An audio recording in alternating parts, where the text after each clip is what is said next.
Welcome everybody to my channel. My name is Kirk Barbera. I'm the editor of Troubadour Magazine. We are a literary magazine that focuses on classic and current great literature.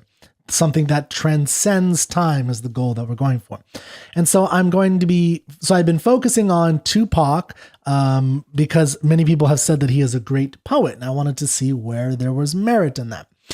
In getting comments, from all of you about what I should be reacting to. Many of the comments were to react to his interviews, Tupac's interviews, so I can get a better feel for him as a person, and which is an interesting thing to get biographical information about an artist.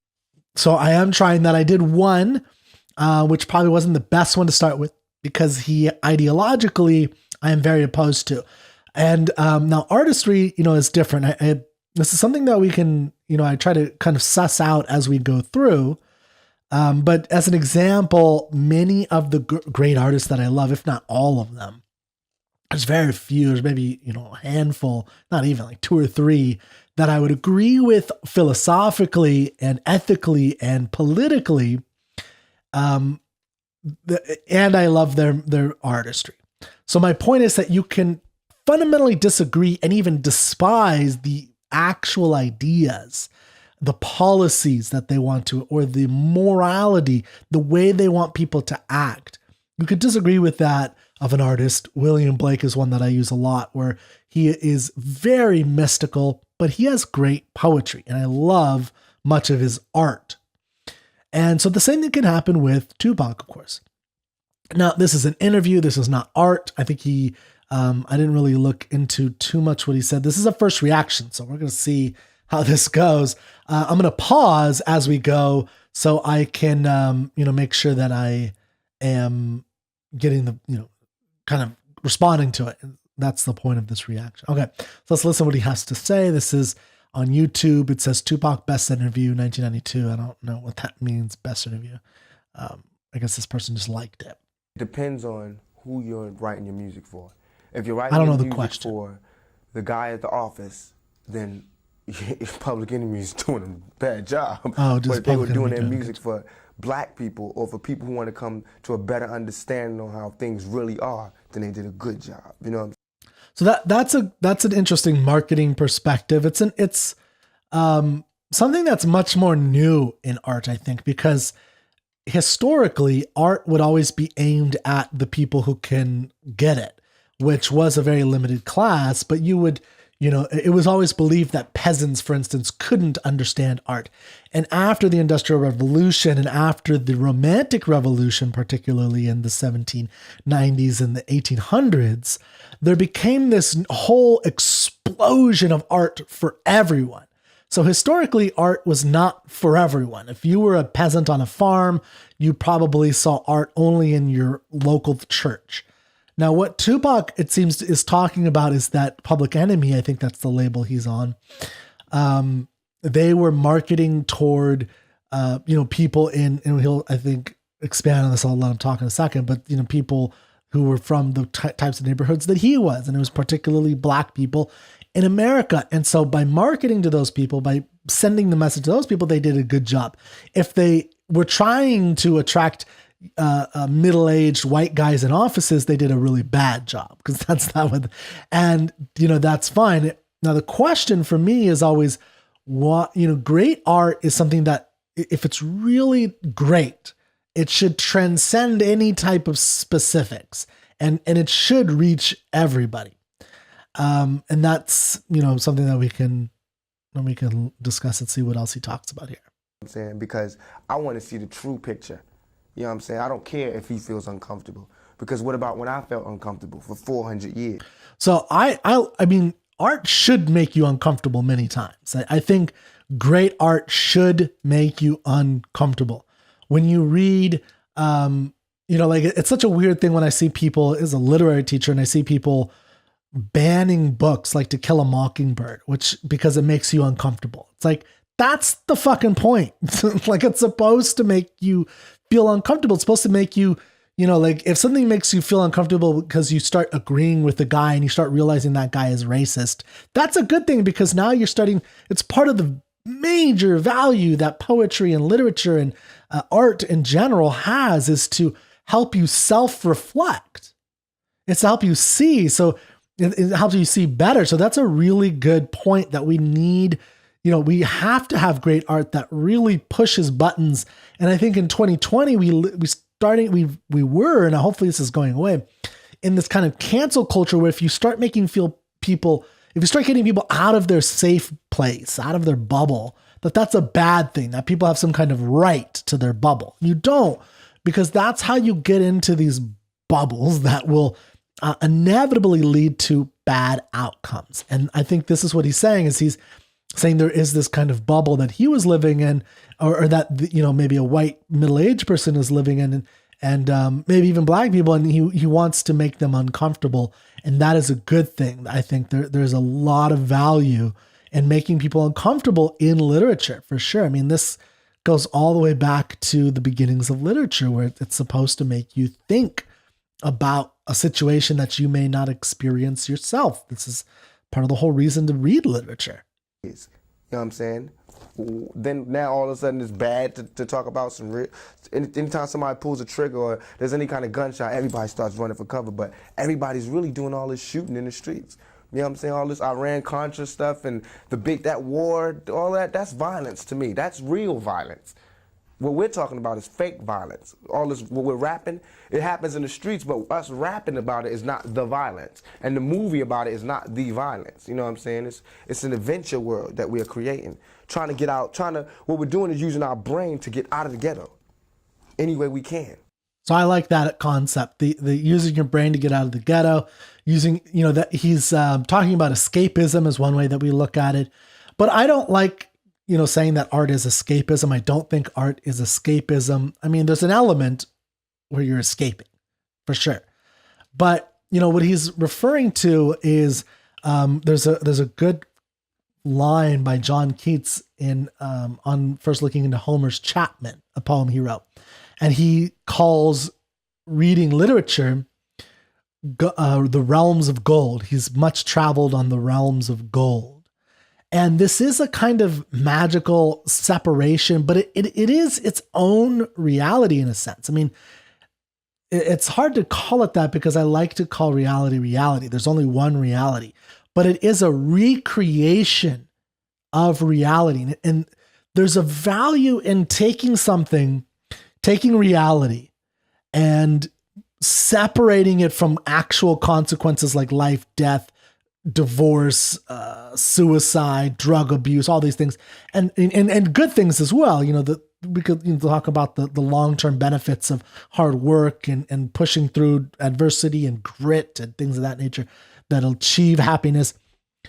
But there's a value in taking a segment of reality, maybe in honing it and like smushing it and moving it into this thing, and then separating it, just tearing it apart from real reality where there are those consequences. And then we can look at that thing and say, oh my God, that's what we're doing. It looks like that. Oh man, we got to fix something like that.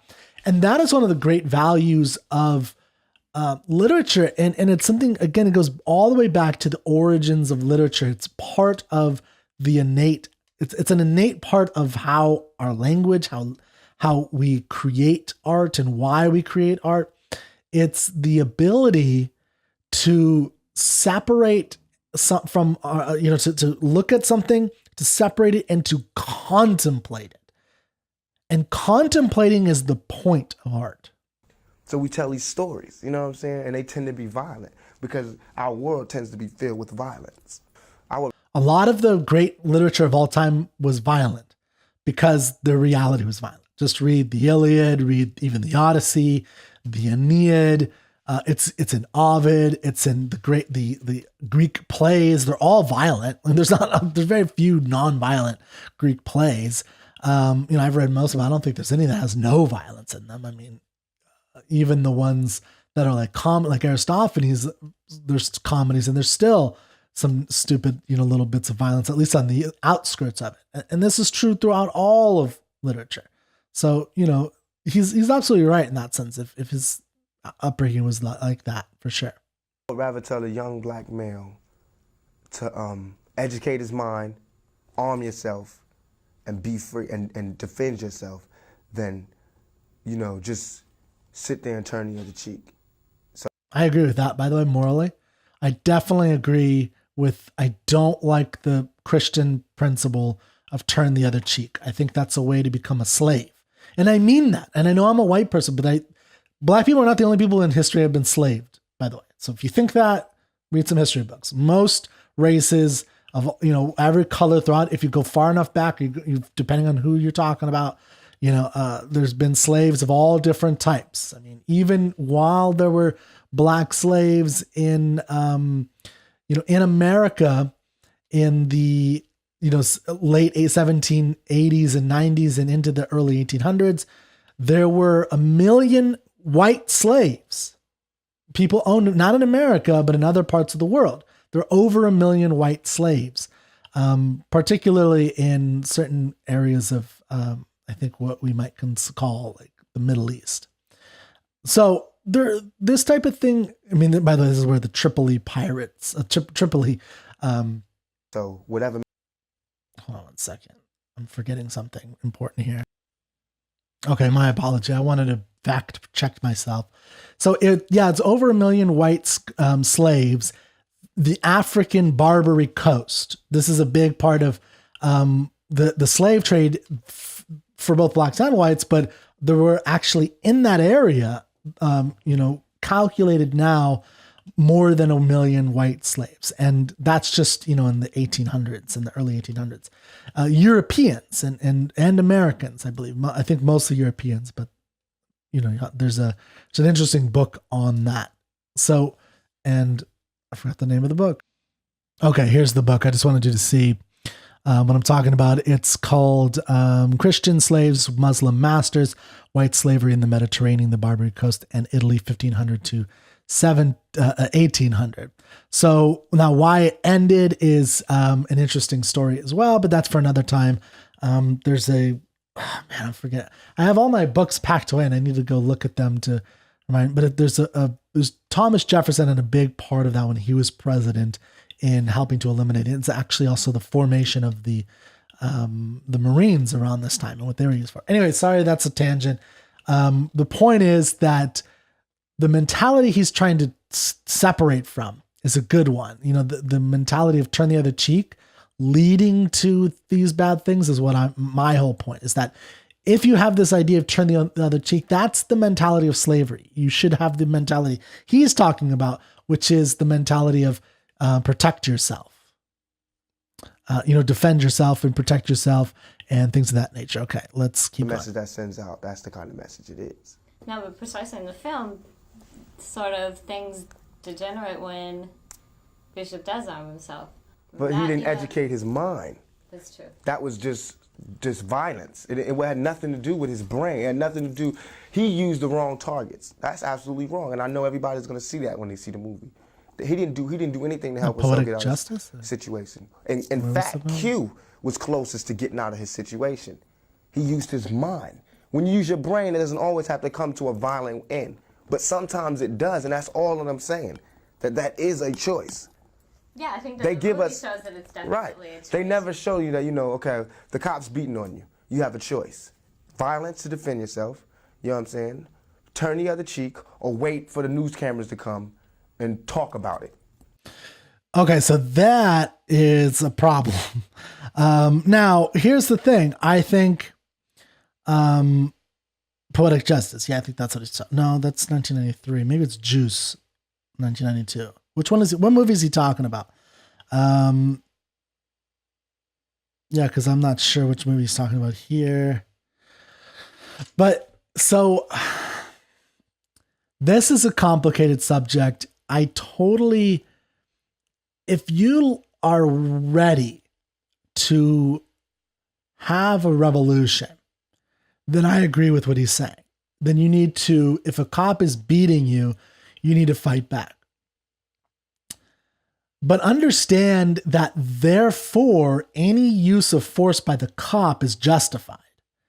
So when America had a revolution against the British, there's certain things going on that they had. The Declaration of Independence was written. If you read the whole Declaration of Independence, it's actually against King James.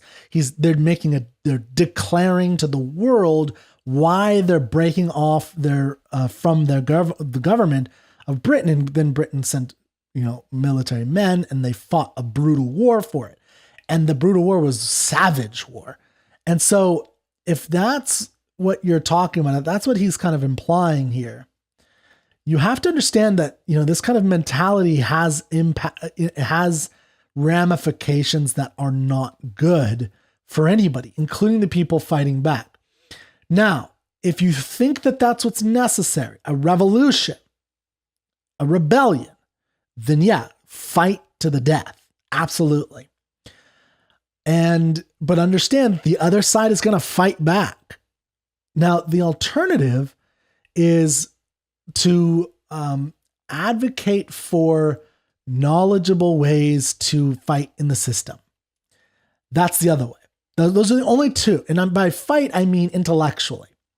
And when there is a situation when a cop tells somebody to do something, you either comply or you don't. But if you don't comply, understand that that is in and of itself, resisting arrest is an act of rebellion, which must be put down hard. That's the way it's always been done. And it has to be done that way, because otherwise people could just rebel whenever they want. And there's no society. That's called anarchy. And then you just have chaos and murder because there's no ramifications for it. So sometimes he has these ideas like that I think he doesn't understand the ramifications for what he's saying, unless he's really advocating for rebellion. And there are reasons to do that. Like if you're saying that you've been unjustly treated sufficient enough times, and you're people that are like you, and you're part of this community that is treated like that, yeah, you need to do something, and yeah, you should get your guns, you should fight to the death, and then what happens, and do your best. That's acceptable. But understand what it means. Like Rodney King. I'm talking about doing it. You know what I'm saying? I'm really, it's happened to me. The police beat me up in the middle of the street for no reason, just simply because I cursed at them, because they were harassing me, and I cursed at them. Now they beat me up. Now, in reality, I couldn't shoot them like in my rhymes. I would say, you know what I'm saying, pow, pow, you know what I'm saying? It was a shootout, but I couldn't do that in reality. But in my rhymes, it vents that anger, because I can fire back at the police. So this is an interesting thing with all that's been going on with BLM and defund the police and things of that nature today, is the fantasy that's been going on for decades now of Black people in America physically fighting back against a quote unquote oppressor. This is something I like. Look,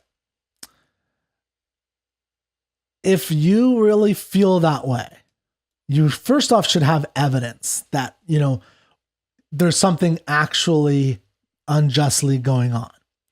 But if a police officer is responding to something, if they are, as they often are, issuing an actual arrest warrant, you don't have a right to physically fight that. And one of the things that people do not like to talk about and I've watched a lot of these videos of people getting shot, and it seems like it's so one-sided when you look at the media and how they show it. But when you actually watch the videos, you read the testimony, you look at the court cases, that's why we have a court system. You'll find that it's never the case. Like the hands up, don't shoot, that never happened. That is actually a myth. That never happened. Those types of stories they get picked up. There's a gossip. There's someone who says someone who said he said that, but he never actually said that, because there are many other people who were there that said he did not say that ever. And so the point is that there's this narrative in our culture that I think is extraordinarily dangerous, and this is part of it. And this, I think, is where art does actually impact real life, is because there's this fantasy element, but the fantasy element, is something that can inspire real action. Let me give you an example. In the lead up to the Civil War in America, you see songs, poems, like the famous Paul Revere's Ride, which I think was published in 1859 or 1860, which is about Paul Revere as he's, it's a poem about Paul Revere, who was the guy who warned people in Lexington and Concord that the British are coming. And the poem, though, at the end, if you read, I don't have it memorized, but if you read the ending of it, it's actually a message to people in 1860 that the hoofbeats of Paul Revere, which represent individual freedom, the fight for individual rights, for everybody's rights, something that in 1776, when there was slavery, had not been properly done. So the poem advocates for now is the time to finish this fight. We have to finish the fight for freedom for everyone, which means in 1860, that's when the Civil War occurred, the fighting of the fighting of the Civil War and the freeing of the slaves so that everybody can have freedom and individual rights.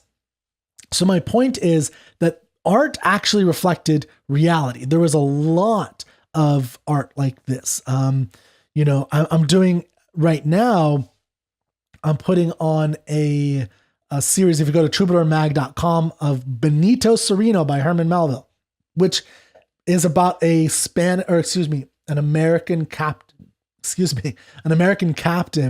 who, a captain of a ship in 1790, who sees a Spanish slave ship in distress. And he goes to that ship and he starts to notice a lot of weird things going on. And I'm not going to go into it. You can listen to my reading of that, which is free, and all my commentary to get an idea.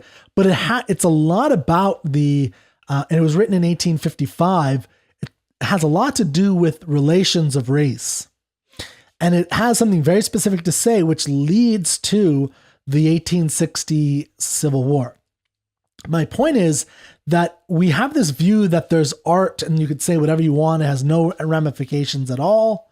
And then there's reality. That I don't agree with. Art definitely has practical impacts. Again, just look at any war, look at any situation throughout history. There's always a buildup of some kind of intellectual, artistic expression that is directly manifested in the war itself and in the reasons why people fight that war in the future when they do fight it. So when we're talking about today in BLM and defund the police, what he's talking about is, the truth of, in terms of that he's talking about an open rebellion. And anytime you resist arrest, that's an open rebellion. Now, what do you do with an open rebellion? Well, you either let it go on and therefore you destroy your society, or you put it down hard. So whenever you see any of these, videos going on of someone getting shot, usually, a black person getting shot, read what's going on. They've almost always been resisting arrest. And you don't get to resist arrest and just like walk away from that. It's like, because then what would be the point of having a police and to have, to arrest criminals? There are criminals. We need to arrest them. There's a legal way that we go about that. Then we have a court system. The point of the police is to bring you to the court system when you don't want to. So if you don't want to, and they just say, oh, okay, well, we don't go, that means there's going to be rapists and murderers and thieves and thugs and criminals of all sorts out on the streets with no ramifications. The whole point of a system is that we have to pull you in. So what he's talking about is not good for society. Now, what grievances does he have that are legitimate? That's what we need to talk about. But you can't just, like what he was suggesting when he got beat. I don't know the story of that. It probably wasn't video. But what we're learning from with all these videos is not the actual story that BLM and progressives today want us to think. It's not that, police are just willy-nilly shooting down black unarmed men. That's not what's actually happening. What's happening is these black men are resisting arrest intensely. And if you watched full videos, they're very intense. These are very intense situations. Now, could the police do other things to subdue victims or subdue their they're not, what do you call them? They're perps. That's what they should be trained to do for sure. They should be trained to use nonviolence when they can, or deadly force when they can, but it's not always going to happen. So I know that was a long rant, but this is an important issue. And I see this with Tupac's work a lot. And you have to realize maybe he did great artistry and there's something to that, but there are ramifications. And if I'm going to do these interviews, these types of things are going to pop up. And won't go to jail for life. You know what I'm saying? Because it's just words. Right. And my music, and a lot of this music, it's only talking about the oppressed rising up against the oppressor. That's all. That's exactly what I was just talking about. So he's building that narrative that black people are oppressed and there's an oppressor. Okay. So that narrative is not, I don't think it's true. Now you're going to say, I know I'm going to get another 100 comments about how I have white privilege. I wasn't going to go into a whole thing on white privilege and about systemic racism. I believe if there's racism, it should be knocked down. Racism of any sort toward white people, toward black people, toward anybody. But it can only be individualized. You cannot see systemic racism where it does not exist. And by it does not exist means like if you're having hardships, that's not necessarily systemic racism. Now, where I think there is legitimate grievances, I don't know that it's systemic racism. Maybe there is some of that, but I don't think so. I think there's more like a desire, like a moral view, a Christian moral view that leads to certain policies that have had really negative impacts from a top-down standpoint, and they have impacts on multiple communities, and one very vocal one is the black community in certain cities and urban areas. And that is the war on drugs and the criminalization of non-violent offenses. And I think that is absolutely accurate to be pissed off about, that he is pissed off. I totally agree with him on that. He should not, but we have to identify it as that. It's not, because if you identify it as like there's just a complete system of oppression, then that's a problem, right? That means you're advocating open rebellion, and there's only one place that leads, which is to violence. And he can argue that there's something about, it's art, and that's true. And he doesn't actually advocate for real violence, but he's building the narrative, and that narrative infects the souls of people who listen to him. And many people have spread that ideology around, that we are in this kind of oppressor and oppressive place, and we have to fight back. That's what my music's about. The oppressed rising up against the oppressor. So if only people that's scared are the oppressors.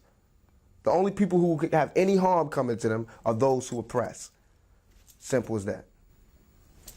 You mean the only people that have anything to worry about? Mm-hmm.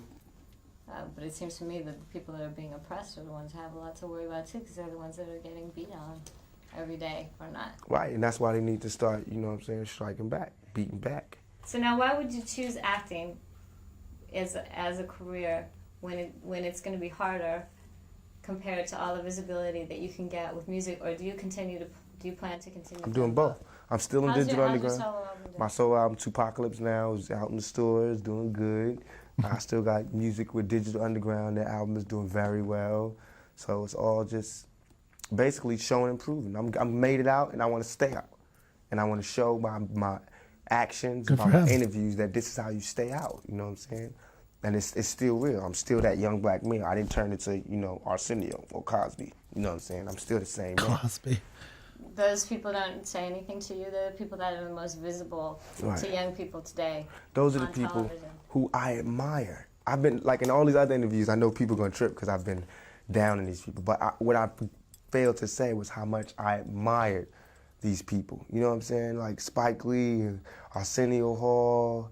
I admired these people. Eddie Murphy, these people who I wanted to get into the business for. And they got into the business and didn't give me any way to get in. You know what I'm saying? It took earnest to get me in. Everybody wants me to watch that interview, the Ed Gordon one, but it's pretty long.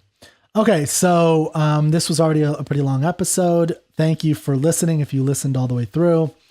I have a lot to say about art and how it impacts real life. I'm not one who says it does not impact real life, as I've said. So Tupac was, expressing his ability or his desire to leave the ghetto and to leave difficult places. And that's good. And that's great. And in fact, it's part of what I think actually makes America great. When you think about, immigrants, many immigrants throughout all of our history have come from Europe with $0. They come from horrible places with no money in their pockets, and they come here and build a new life. And that option is open even to people who live in America in bad places, who come from bad family homes, who come from bad neighborhoods. Who come from neighborhoods that are bad. This is still a country where you can leave, find better opportunities elsewhere, even if you have $0. Just find a crummy job somewhere in another, go to Wyoming where the rent is cheap and get a job at a McDonald's and work, as hard as you can until you find a little bit more money and then move up a little bit, do that. That's definitely possible and it happens all the time.